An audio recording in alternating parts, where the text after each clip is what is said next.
Utiliser ce nouveau plastique tant qu'une solution n'a pas été trouvée. Anne-Laure Barral, vous avez interviewé Jean-Philippe Carpentier, président de la Fédération des entreprises du recyclage. Il dirige lui-même une usine de recyclage à Lesquin dans les Hauts-de-France. Le problème des bouteilles de lait concerne bien toutes les usines, dit-il.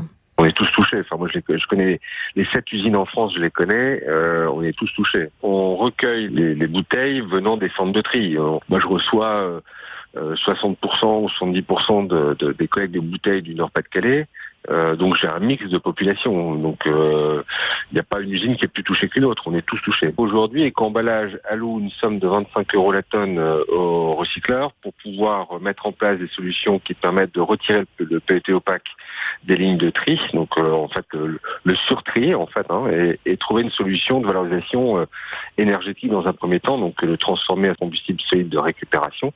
Donc on va le brûler.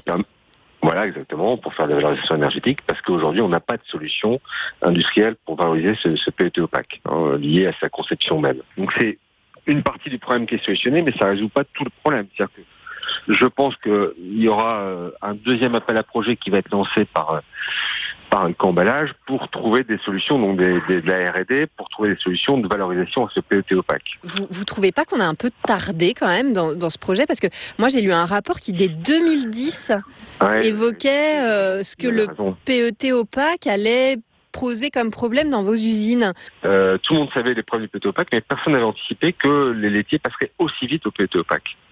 Et donc aujourd'hui on est face au problème, c'est que ils ont changé leur ligne pour fabriquer maintenant en PET opaque et ces PET opaques se retrouvent dans une ligne de production de matières recyclées et en grande quantité, puisque au départ on avait 2-3%, 4%, donc ça passait, mais aujourd'hui ça ne passe plus. Et tout le monde est devant ce fait accompli de dire ça passe plus, qu'est-ce qu'on fait?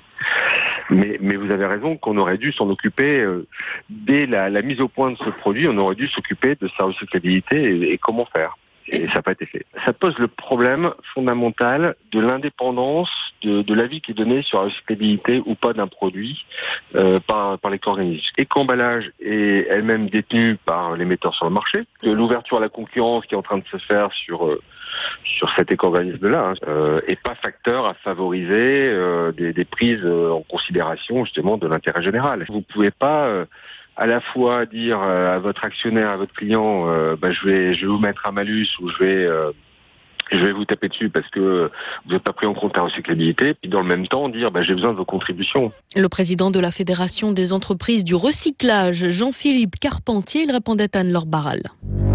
France Info. À Rio, au Brésil, la fête est finie depuis 6 mois et c'est